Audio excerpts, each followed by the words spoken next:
Welcome to Mindful Management, Creating a Trauma-Informed Work Environment, a podcast by Chefalo Consulting, where we share the knowledge, stories, and resources you need to create a trauma-informed culture that supports wellness, growth, and resilience. I'm your host, Shenandoah Chefalo.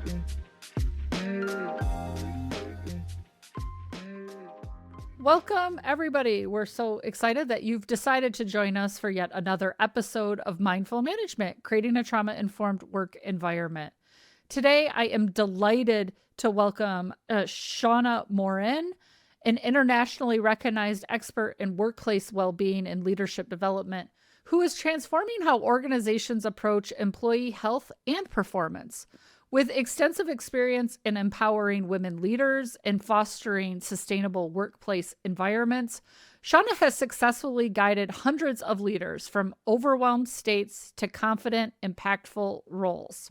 At the helm of Shauna Moran Coaching, she employs innovative models like the impact amplification model and well-being at scale model to catalyze significant growth in both individual careers and organizational culture. Her strategies are proven to reduce stress, enhance strategic thinking, and promote rapid professional advancement, making her a pivotal figure in reshaping modern workplace dynamics. Welcome, Shauna. We're so glad to have you today. Thanks for having me, Shen. So can you just tell us a bit about you and what led you to be so interested in this type of work? Yeah, great question. It's such a big story, right? When I think what led me to where I am now, many things. But I think at the heart of the essence of what led me to my work is curiosity, and curiosity around my own experiences. So, integrity is a really big value to me in the work that I do. So being in integrity with what I am practicing, what I am preaching. And, I'm a very empathetic coach. I bring in a lot of compassion, of understanding my clients very deeply. And that's through my own lived experience. So, going to study psychology at the age of 17 in university, and all the way up to, now doing courses as an executive coach and systemic coaching and writing my book in workplace burnout. It was all because I had questions about the world. I had questions about myself and my own experiences. And through that interest, it's like, wow, okay, this is also a reflection of what I'm seeing in the work that I'm doing and the people that I'm around. So to me, when I'm excited by that work, then I can bring even more impact, right? That integrity piece and, of course, the curiosity piece resonates with me when we think about just building those places.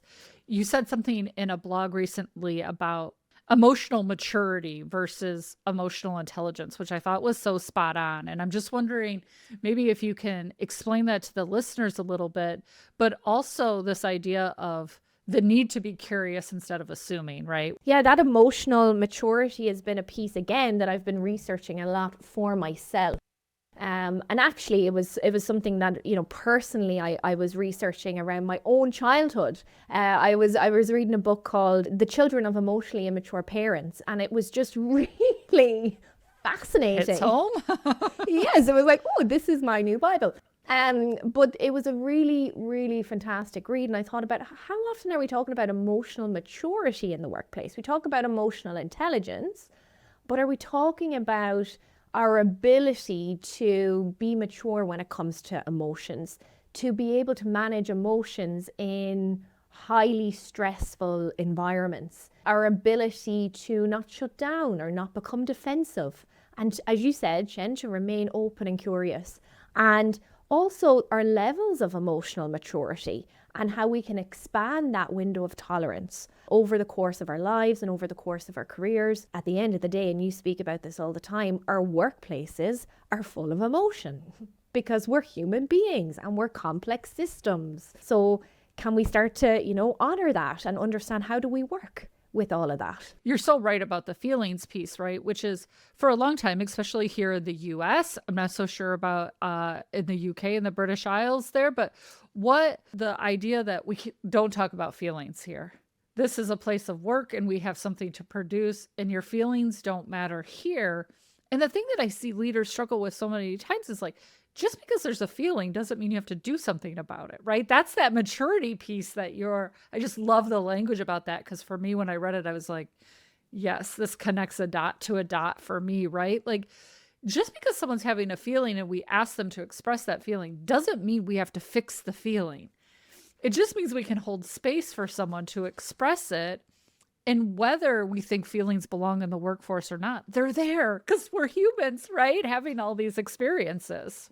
Exactly. And I think that's what often overwhelms leaders is, oh my gosh, I'm not a counselor, I'm not a psychologist. What kind of boundaries do I put in place around emotions so that I can honor my team members and support them as whole system human beings, and yet support them in elevating their responsibility to manage their emotions. So it's always that, I find with leaders that curiosity and that nearly investigation of, how might I be able to support? What elements might I be contributing to this feeling of frustration, for example, or this stress versus what's the responsibility of the individual versus what's the responsibility of the organization.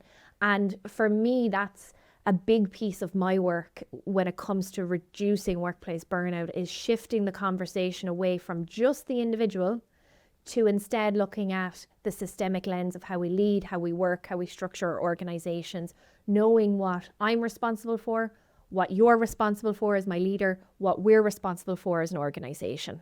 Yeah, which requires us to have healthy boundaries, right? Which, again, back to your children of emotionally irresponsible parents, is like some of us didn't learn healthy boundaries in our families. And so we carry those unhealthy boundaries into the workforce as well, right?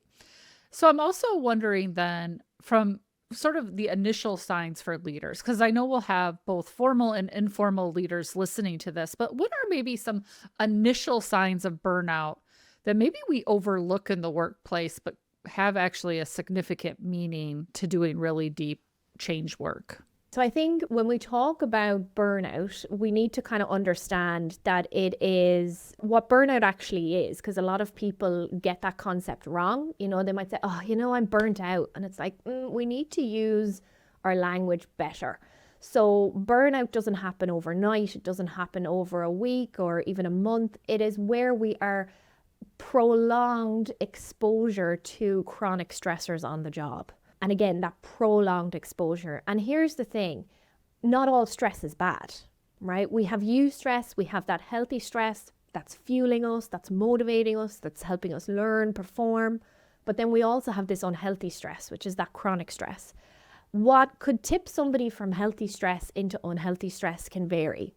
So that's the thing, right? We all manage stress differently. We all have different windows of tolerances. So we're all different. However, a question I always get asked by leaders is how do I identify stress within my team, unhealthy stress within my team? And I think the first thing is getting to know your team members on a deeper level to understand what their red flags are, right? So if you're having consistent one-to-ones where you're spending time getting to know them, build a relationship and coach them and checking in on anything that you're curious about.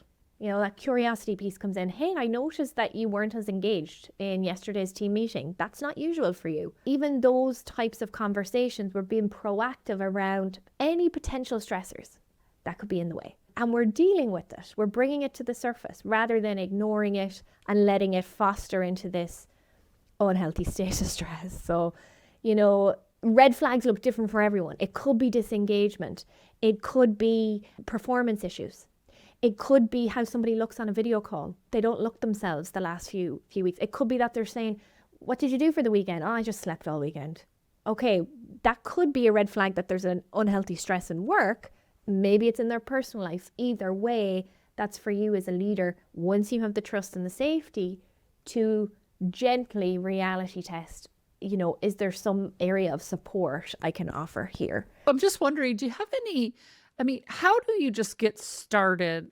Let's say you're a new leader, because I think that gives you an awesome opportunity to start something different. But maybe you've been there for 10, 15, 20 years. How do you start the conversation especially if maybe you're trying to transform from an unhealthy workplace culture to a healthier workplace culture. What's the starting point, in your opinion, of just starting to have those conversations and build those relationships?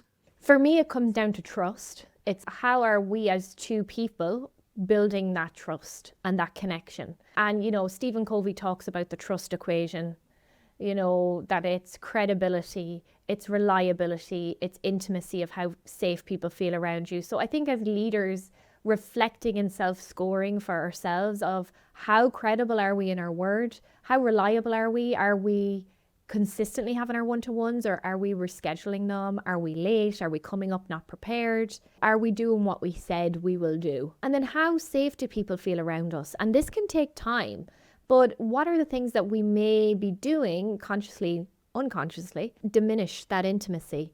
And sometimes it could be simple things like not keeping things sacred or confidential that you said you would. Right? Well, that's not a simple thing. That's quite a big thing. But that's something that can really impact your leadership. So I think that trust and understanding that trust can take time. But when you can demonstrate to a team member, to another human being that, hey, I'm here to support you.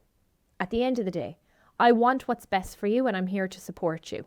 So I'm just wondering, how do we know how much burnout costs company, like, it's a super expense. There's been much conversation here in the United States about making burnout a diagnosable medical condition, which would then in turn have lots of workers' compensation issue, right? Like there could be all kinds of blowback from that. And so I'm just wondering, like, with increasing stress levels, where do we start? What's the place? Even if we have good relationships, though, I think about people like nurses who coming out of COVID-19, right, where we're talking about nurses, doctors, medical professionals, people in a lot of human service agencies, public health, where the stress is just incredibly high day in, police officers, right, day in and day out.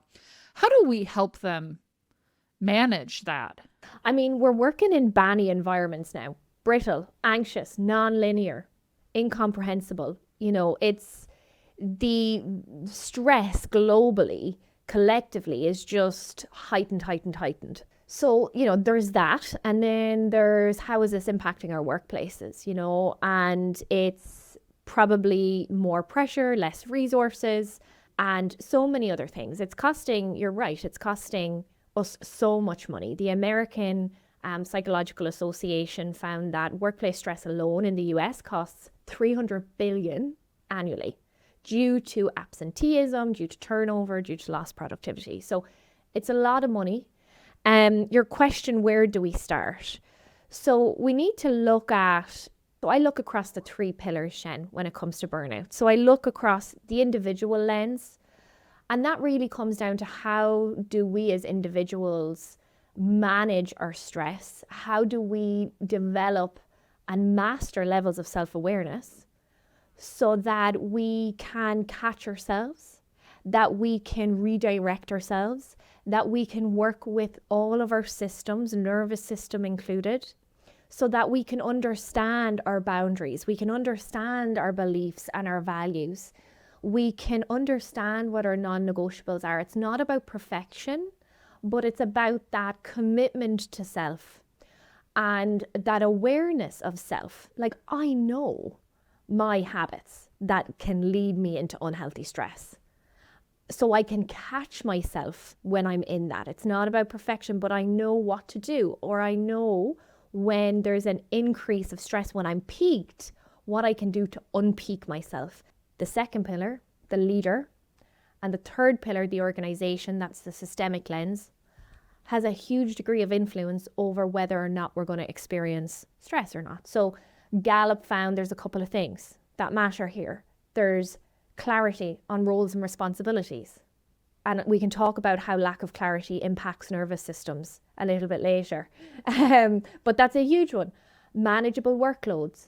Now, when I say this one, people tend to roll their eyes, but it's actually looking at what's a realistic workload, right? And how can we create workloads based on data of what's actually possible? Let's do that. Right? Like, let's actually look at how many hours you have every week to work and what the workload is, and actually understand where we might need more resources or what may need to be prioritized. They're just very adult, realistic conversations, but a lot of the time we're not having them in our organizations. The other one is realistic timelines. And this one stands out to me a lot because it reminds me of a conversation I had, a workshop I did a couple of months ago with very senior leaders, VPs of people, heads of HR in their organizations. And I spoke about unrealistic timelines. And a woman came up to me, she was a VP, and she said, Shauna, 3 of my team members have burnt out in the last 18 months and left. And now I know why. I said, okay, tell me what's the root cause. And she said, it's the unrealistic timelines. She said, the big thing was I was creating timelines with my executive team. So I would sit there with my C-suite leaders and I would create the timelines for my team. And then I would go back to my team and I would say, okay, here's our timelines. And they would do it, but it wasn't realistic. So now, she said, this is a game changer for me. I'll go into those C-suite meetings where we're setting timelines. I'll collect all information and then I'll say, look, give me some time. I'll come back to you. I'm going to discuss this with my team. So now she involves her team in the process of the creation of timelines because that's realistic, right? Because she didn't know what goes into these timelines. And I'm like, it sounds so simple, but how much of a game changer is that for her team? So that's why that timeline piece is so important. And then the other kind of 2 is a lack of communication and support from your leader is going to be a source of chronic stress. If you don't have a leader that's consistent, that's delivering high quality support, the type of support that you need, that's going to be a source of chronic stress. And then the big one, unfair treatment at work. So if you're experiencing unfair treatment at work time and time again, that's one of the biggest sources of chronic stress, which I'm sure you see and you talk about a lot, Shen. That's where I spend my thing. I wanted to go back to one of those you mentioned, though, which was around communication and support. Because this is another big one that I hear often. I'm sure that you hear it, which is open communication. Nobody tells us what's going on here. And if you talk to enough leaders, they'll be like, we tell people everything. Like we put it in newsletters, we've sent out emails, we've held all kinds of meetings, like we've had public calls or town hall meetings, like we've done all these things that everyone keeps saying. We never tell them what's going on. And I just find the communication piece really interesting because it ties into the neurobiology of the brain, really, of like, what can I process when I'm already overwhelmed? And I think about your team you were just mentioning with this VP, where it was like, okay, so the team is super stressed out and the speed of which we're doing things. The speed of which we're doing things, the age of distraction, Shen, absolutely. The amount of information coming at us all the time, our poor brains, they're bombarded. And how much are we getting the chance to output that information? Probably for the majority of people, not that often. That's why coaching is so effective because, you know, as a leader, what you can do is you can bring some coaching in to say, hey, with all of the communications that has happened this week around X, Y, and Z, what does that mean for you? Or where are you with processing that? Which is that curiosity piece again, right? So like the more leaders themselves can be curious in that coaching space, the more they can debrief their staff without having to make a big deal about the debriefing. Totally. Give them a chance to process it out loud with you and hear any, you know, objections or challenges or misinformation that's arising. So use that time to coach and to process. Coaching is processing. Yeah, Shauna, I appreciate this so much. I'm wondering also, what's the role of flexibility and autonomy when we're thinking about both mitigating stress, but also creating these workplace cultures that we're striving for? When I think about flexibility first, I think about it in levels. So I think about flexibility, the simple thing, meetings. If you're in back-to-back meetings all day, every day, that's going to be a systemic source of chronic stress within your organization because you're not going to have a choice.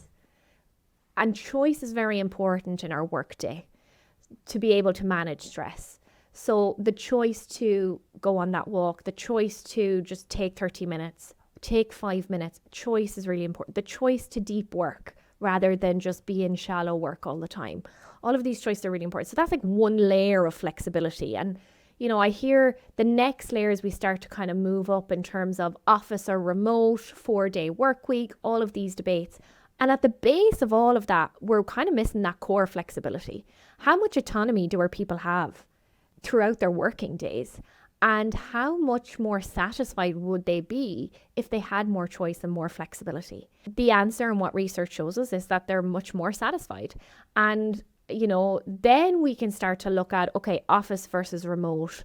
I've worked with a couple of companies on the office and remote changes, and for some companies, it makes sense to go back to the office for the right reasons. And I think those reasons have to be backed in data and information and to actually be able to measure that.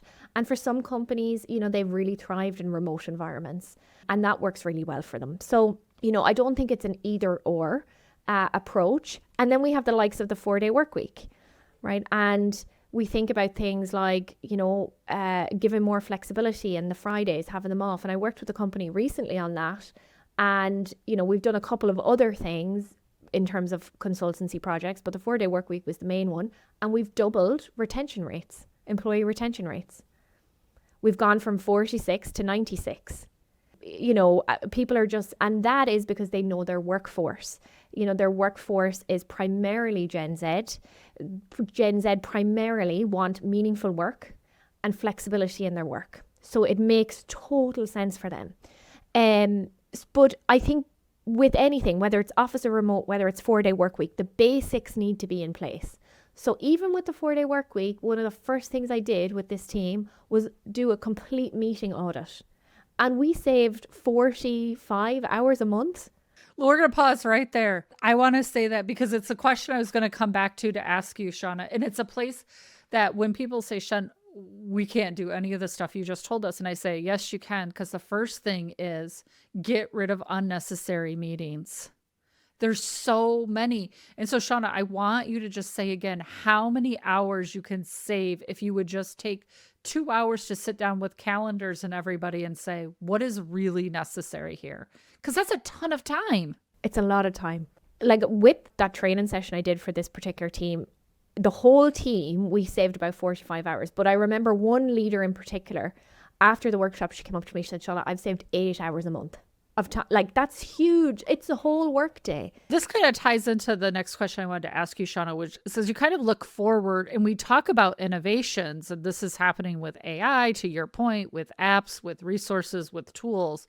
What trends do you see on the horizon that's shaping the future that you think is going to be really helpful in the future of burnout prevention in workplaces? Well, I think that, with AI and all of these technological advances, I think it gives us an opportunity to work more within our zones of geniuses. So the work that really lights us up, if we use it correctly, so that we can eliminate some of the operational burden or overwhelm from individuals and, give them a chance to do the things that they really love, to create, to innovate, to spend time thinking through big problems. And through that, when we can start to, alleviate those operational drains, right, we're increasing our well-being. And so that's one of the big things that I see. But I also want to just say for anyone listening, trends are there and it's important to keep stock of, but getting the basic foundations right is always key. And it's not about just getting them right, it's about taking them to the next level. That's what we need today. We need to be taking everything that we spoke about to the next level. We need to be understanding those 5 areas where we're contributing as a leader, how we're influencing well-being and well-being at scale as we build our organizations across the organization, and looking at what are those root causes that get people into unhealthy stress. That's the work that will pay off tenfold time and time again. Yeah. And to your point is that using the innovation to get rid of just workplace drains, things that can be process oriented, anything that something else can do. But what it does is give us the time to build those relationships to increase well-being. I always say with clients, like, my goal is to make you like Mondays. I know the Sunday scaries suck. Right? Because, listen, work is always going to be work. There's going to be hard days and good days. And, we'd all love to win the lottery and not have to do any of it. I get that. But like, what if we just didn't have to dread it? What's the balance of that, right? What's the balance of like, I'm not just going in. Someone asked me recently, Shen, isn't it okay that I just go in, clock in, do the thing and leave? And I don't really think about it when I leave. And I've really been kind of pondering that question in my own mind. And I thought, God, that's really not satisfaction. Like, aren't we looking for this life satisfaction? This, like, not that your work has to have tons of meaning or be the place in which you find your purpose, but like, it also shouldn't be draining, right? So, what's the balance of both of those pieces? Okay, so I'm super excited to ask you the quick fire, Shauna. But before we do, sort of thinking about your whole journey in this work, what's one piece of advice you would either give your younger self or a leader right now who is just challenged to start? Challenged to start with understanding themselves or their team? Both, right? Because you kind of can't have one without the other, I think. I think for many of us who come to this work, you sort of hinted at this before, and it resonates with me deeply because I say all the time that I do this work for purely selfish reasons. Because when I started my journey of healing, I realized it's really hard if you're around a lot of sick people to be well, right? And so it was like, if I could convince other people to go get well, it'll be so much easier for me to get well. And so I kind of talk about it through that lens. And you said, like, I'm just curious because these are the things I'm curious about for myself. And so I just wonder, it's something that I always ponder, like, hey, if I could go back 15, 20 years in my career and tell myself one thing, what's that piece of advice you would give in doing this work? The advice I would say to myself is that it's a marathon, not a sprint. There's the speed. And my own personal journey has been revisiting my relationship with speed and my relationship with rest over and over again throughout my life. And, that can be fun. So, and allowing myself to have fun with that. And to understand what productivity, how do I define productivity for me? And allowing that, especially, and this is, something that I really encourage, especially all women, to understand our own systems, our biological systems. They fluctuate throughout the month. So really being able to understand that and just honor those parts of ourselves, I think would be the advice that I would give to myself, and also for others to get curious with that. How does rest support speed and productivity? And what does the quality rest look like? And how does that support my leadership? And get curious with yourself, right? Like, you get to create your own blueprint of who you are and what works for you, and allowing that to change and ever evolve and re-emerge is the journey of what I believe true well-being is all about.